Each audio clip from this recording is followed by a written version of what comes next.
World-renowned psychic who accurately predicted 9/11 has chilling warning for Trump about May 13, 2017. Whether you're one to believe in clairvoyance or not, there is no denying the incredible accuracy of one world-renowned blind psychic who accurately predicted the terror attacks on September 11, Barack Obama's win as 44th president before he ran, and more.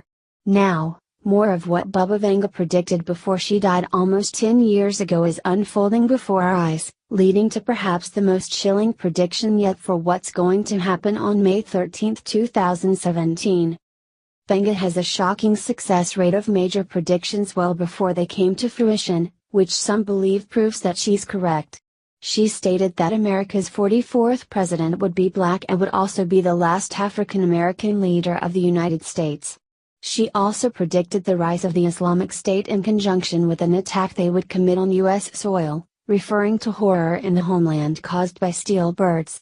This was her way of describing the airplanes in her prophetic mind that ultimately hit the Twin Towers, since she didn't understand what a modern aircraft looked like or was called, having been blind since age 12, documentary Tube reports.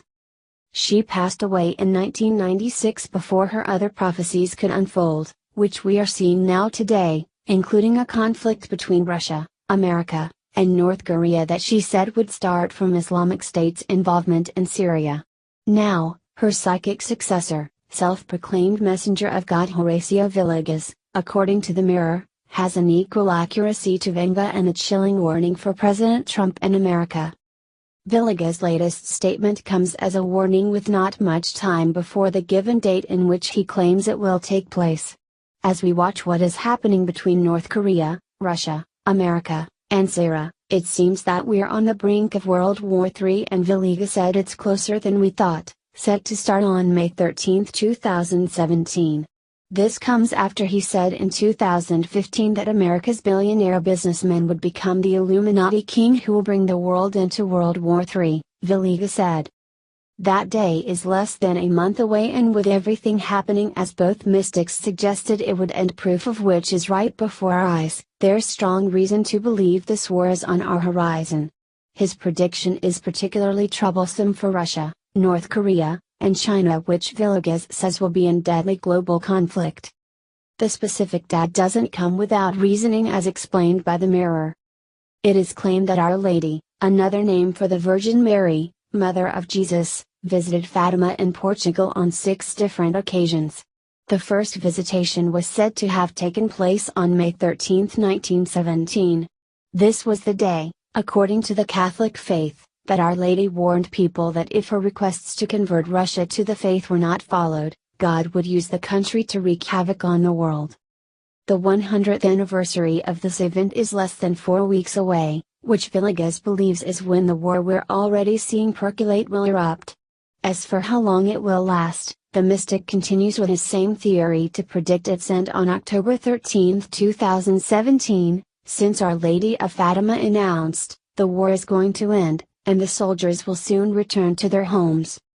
The main message that people need to know in order to be prepared is that between May 13 and October 13, 2017, this war will occur and be over with much devastation, shock and death, Villegas told the Daily Star. Whether you believe in prophecy at all or see the writing on the wall, it's quite likely that we could see World War III in most of our lifetimes.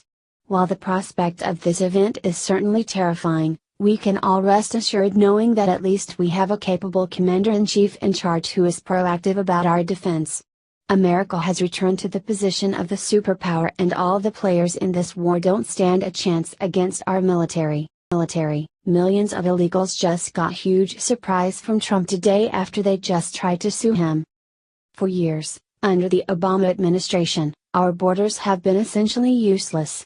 Illegals have flooded over them entering the country and then expect free handouts. Sadly, those freebies were given and the American taxpayer was the one who footed the bill. Now, after years of witnessing these illegals take advantage of our system, Americans just received great news. Back in 2015, 28 women and 33 children attempted to cross the border illegally. These border jumpers were quickly apprehended and brought to Pennsylvania, where they were held in custody.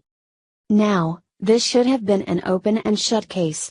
These people illegally crossed the border and logic would dictate to send them right back.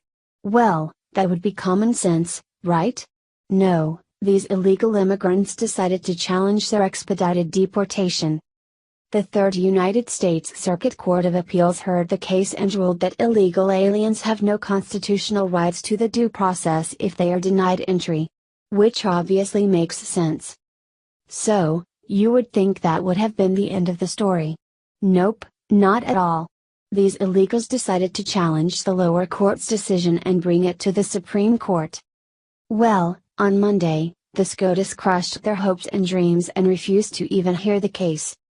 According to Reuters, the U.S. Supreme Court sidestepped a turbulent debate over illegal immigration on Monday, turning away an appeal by a group of asylum-seeking Central American women and their children who aim to clarify the constitutional rights of people who the government has prioritized for deportation.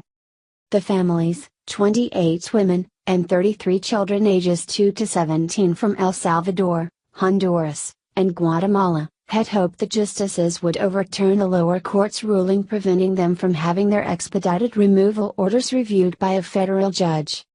That Philadelphia-based court said the status of the families, all apprehended in Texas and later held in Pennsylvania, was akin to non-citizens who are denied entry at the border and they were not entitled to a court hearing to challenge that decision. This is exactly what needed to be done after all these years of chaos. I still am not understanding what was so hard for anyone to comprehend here, either. Constitutional rights only apply to United States citizens and not people who just want to be here. If these people wanted to be American citizens, then all they had to do was apply for citizenship like everyone else before them. However, that is not how liberals want this country. The left's desire is to have no borders in order to implement a one-world government. It is all about power and control, and a nation without borders is a way to usher in their diabolical plan. But, what they were not counting on was President Trump. You see, Trump is establishing America again as a nation of law and order. And, as we know, the left cannot stand that their plans for destruction have been thwarted. Who knows how this case would have ended up if Hillary Clinton had been elected.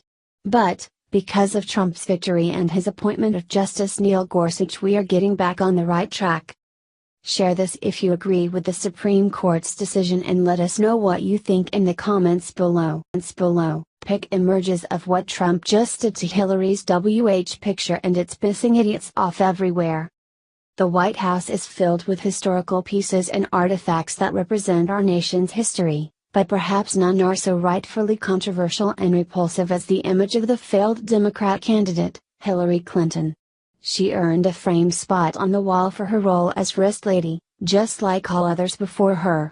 However, her portrait there is ironic given her loss to Donald Trump, who now has a new reason to laugh as he walks past her picture in a house he has control of, instead of her. Changes within the White House have been ongoing with the introduction of a president who abides by his own set of rules. Today was no different as he hosted a trifecta of conservative badasses and liberal enemies, who at some time during their visit decided to help Trump disgrace his former competitor in a way that's infuriating liberal idiots everywhere. It couldn't be well played, as the picture of the incident shared online proves. Loud and proud Trump supporters, Kid Rock, Ted Nugent, and Sarah Palin were invited to spend some much-deserved time at the White House today after having campaigned hard for him. Those supportive efforts haven't ceased since he was sworn into office, and now the much-anticipated gathering finally happened today, to deplorable's delight. The day was marked by a number of photographs, but none quite as notable as these three in front of Hillary Clinton's portrait. Liberal media squawk Keith Olbermann, who always chimes in with hate for every picture taken in the White House since Trump has been there, referred to the threesome posing in front of Hillary as trailer park trash. That's funny coming from a guy who had nothing but praise for the Obamas and the debaucherous company they invited into the White House. Of course the liberals went crazy. They had no problem with Obama inviting rap stars to the White House who rap about raping and pimping women and selling drugs, though, the Gateway pundit reported. And where were the liberals wringing their hands when Obama invited the terrorists from Black Lives Matter and Muslim Brotherhood into the White House? Olbermann wasn't the only one trolling the picture that actually trolled liberals like them. Other liberal blowhards decided to show their butt. The funny thing is, the joke is on them. These three conservatives and Trump knew exactly what they were doing by posing for this awesome picture, and liberal idiots were quick to the bait with their responses, defending their heroine who was once a first lady, but then never a president. It's nice to see a love of country, our Constitution, and people who bleed red, white, and blue in the White House. The poser and his rapper friends are out, and true American patriots are in. Somehow, this triggers liberals who hate to see God-fearing people posing with this criminal's portrait, because the truth of the reality hurts. Hillary will never have a place in the people's house other than right there on the wall. Breaking: North Korea just threatened the United States. Look what they just did. North Korean state media just warned the United States that there would be a super mighty preemptive strike when U.S. Secretary of State Rex Tillerson said that the United States was going to look for peaceful ways to get North Korea to hand over its nuclear weapons. President Donald Trump will take a hard line with North Korean leader Kim Jong-un, and it has gotten this full response via the Rodong Sinmun, official North Korean newspaper. In the case of our super mighty preemptive strike being launched, it will completely and immediately wipe out not only U.S. imperialist invasion forces in South Korea and its surrounding areas but the U.S. mainland and reduce them to ashes, it said. The era of strategic patience is over with North Korea. Even lying Paul Ryan thinks North Korea is a threat. Allowing this dictator to